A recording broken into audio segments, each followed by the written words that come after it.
রেস্টুরেন্টের মতো barbecue pizza এখন ঘরেই তৈরি করতে পারবেন খুব সহজে।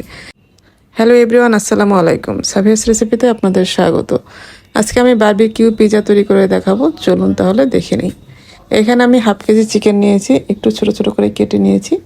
এরপর ভালোভাবে ধুয়ে নিয়েছি। আদা রসুন বাটা দিয়ে দিলাম 1 টেবিল চামচ করে। লবণ দিয়েছি স্বাদ মতো, সয়া সস দিয়েছি, মরিচের গুঁড়া দিয়েছি, লেবুর রস দিয়েছি, পাপরিকা পাউডার দিয়েছি, গোলমরিচের গুঁড়া দিয়েছি 1 চা চামচ, বারবিকিউ মশলা দিয়েছি আমি এখানে 1 টেবিল চামচ, চিলি ফ্লেক্স দিয়েছি, বারবিকিউ সস দিয়েছি, টমেটো সস দিয়েছি, সামান্য পরিমাণ তেল দিয়েছি। এখন খুব ভালোভাবে সব কিছু মাখিয়ে নেব।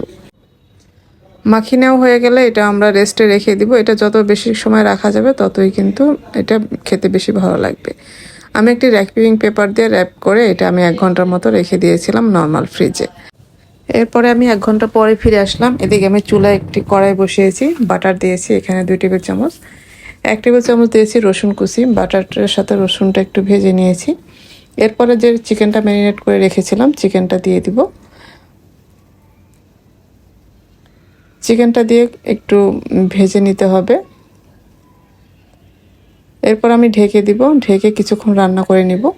এখানে আমরা কোনো পানি ইউজ করব না। চিকেনের থেকে যে পানিটা বের হবে এটাতেই কিন্তু চিকেনটা সেদ্ধ হয়ে যাবে।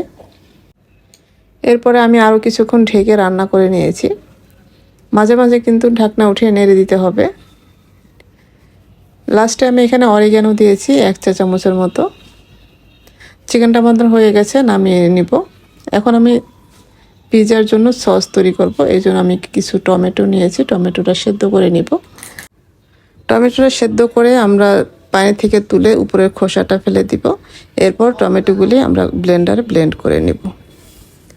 এরপর আমি চুলায় চলে আসলাম। চুলায় আমি একটি কড়াই নিয়েছি, তেল দিয়েছি 2 টেবিল চামচ, আবার রসুন কুচি দিয়েছি 1 টেবিল চামচ, পেঁয়াজ কুচি দিয়েছি 1/4 কাপ, দিয়ে একটু হালকা ভেজে নিব। কিছুক্ষণ ভেজে নিলে তারপরে যে টমেটোটা আমি ব্লেন্ড করে রেখেছিলাম টমেটোটা দিয়ে দিলাম। এখন আমি কিছুক্ষণ রান্না করে নিয়েছি।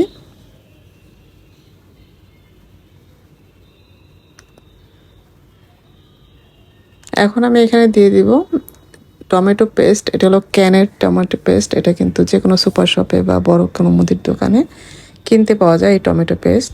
এখান থেকে আমি কিছুটা টমেটো পেস্ট দিয়েছি আর চিলি সস দিয়েছি, দিয়ে একটু নেড়ে চেড়ে কিছুক্ষণ রান্না করে নিব। এরপর এখানে মাস্টার্ড পেস্ট দিয়েছি আমি এখানে 1 টেবিল চামচের মতো হবে দিয়েছি, দিয়ে আমি খুব ভালোভাবে মিশিয়ে নিব। এখানে আমি গোলমরিচের গুঁড়া দিয়েছি 1 টেবিল চামচের মতো দিয়েছি, চিনি, চিলি ফ্লেক্স দিয়েছি, অরিগ্যানো দিয়েছি, সামান্য পরিমাণ লবণও দিয়ে দিয়েছি। এখন সব কিছু ভালোভাবে মিশিয়ে নিব। সব শেষে আমি এখানে ভিনেগার দিয়েছি, যে সাদা সিরকা 1 টেবিল চামচ দিয়েছি। এটা দিলে সসটা কিন্তু বেশ অনেক দিন সংরক্ষণ করে রাখা যায়। এরপরে আমি এখন পিৎজার ডো বানাবো। এই জন্য এখানে প্রথমে একটা ডিমের মধ্যে কিছুটা পানি দিয়ে একটু মিক্সড করে নিব।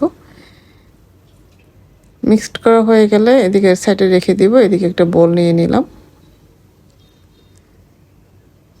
এর মধ্যে আমি চিনি দিয়েছি 1 টেবিল চামচ, গুঁড়া দুধ দিয়েছি 2 টেবিল চামচের মতো, ইস্ট দিয়েছি এখানে 1 টেবিল চামচ, লবণ দিয়েছি সামান্য পরিমাণে,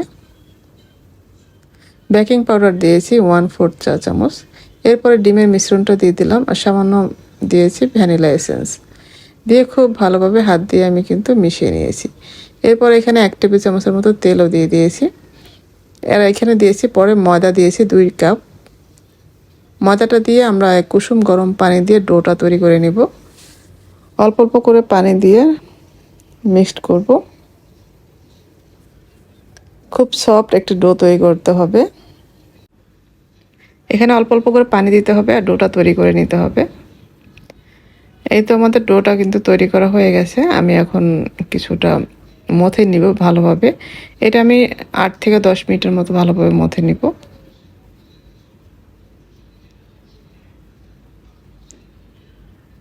এই তো খুব ভালোভাবে কিন্তু মেখে নেওয়া হয়ে গেছে। আমি এখন একটা বলে নিব।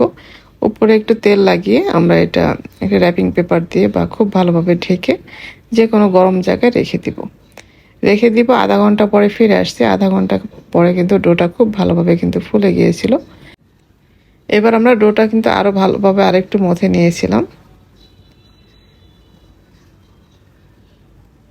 এখন আমি এখান থেকে 2টা লেচি কেটে নিব। এখানে আমি আজকে বড় বড় 2টা পিজা বানাবো। এখানে আমি 12 ইঞ্চি সাইজের 2টা পিজা তৈরি করব। এজন্য এখানে আমি একটা লেচি নিয়ে তারপর একটা রুটি বানিয়ে নিব। এই তো রুটিটা কিন্তু আমার তৈরি করা হয়ে গেছে। আমি এখানে তার 12 ইঞ্চি সাইজের পিজার ট্রে নিয়েছি। পিজার ট্রের মধ্যে রুটিটা দিয়ে দিব। এরপর আমি এখানে একটা কাঁটা চামচের সাহায্যে একটু ছিদ্র করে দিব, যেন রুটিটা খুব বেশি ফুলে না যায়। এরপরে আমি এখানে যে সসটা তৈরি করেছিলাম, পিজা সসটা দিয়ে দিব। পুরো রুটির উপরে আমরা পিজা সসটা খুব ভালোভাবে লাগিয়ে নেব।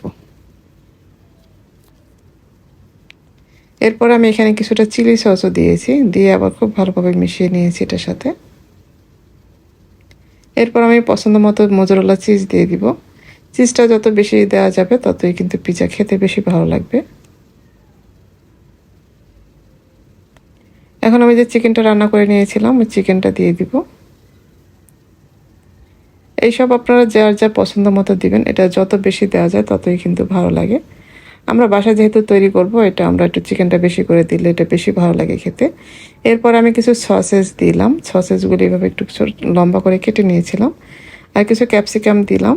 দিয়ে এইভাবে একটু পিজা সাধারণত যেভাবে ডিজাইনটা করা হয় আমি করে দিলাম। এরপর কিছু পেঁয়াজ কিউব করে কেটে তারপরে এভাবে উপরে দিয়ে দিব।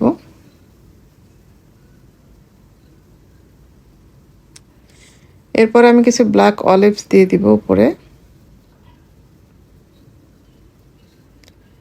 আমি আরও কিছুটা চিজ দিয়ে দিয়েছি।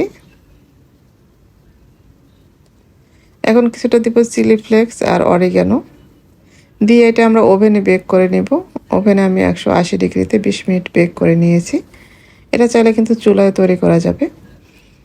আমি 20 মিনিট পরে পিজাটা নামিয়ে নিলাম। পিজাটা খুব সুন্দরভাবে কিন্তু হয়ে গেছে। খুবই সুন্দর হয়েছে, কিন্তু একদম রেস্টুরেন্টের থেকে কোনো অংশেই কম হবে না। উপরে আমি কিছুটা বারবিকিউ সস দিয়েছি, দিয়ে একটু ডিজাইন করে দিলাম। সাধারণত রেস্টুরেন্টে কিন্তু এইভাবেই দেওয়া হয়। এই তো আমার তৈরি হয়ে গেল বারবিকিউ পিজা। আশা করছি আজকের রেসিপি আপনাদের ভালো লেগেছে। ভালো লাগলে লাইক, কমেন্ট এবং শেয়ার করে দিবেন। যারা আমার রেসিপিগুলি ফেসবুক থেকে দেখেন, পেজটি ফলো করার অনুরোধ রইল। আর যারা ইউটিউব থেকে দেখেন, চ্যানেলটি সাবস্ক্রাইব করার অনুরোধ রইল। সবাই ভালো থাকবেন। পরবর্তী রেসিপি দেখার আমন্ত্রণ রইল। আজকে এ পর্যন্তই। আল্লাহ হাফেজ।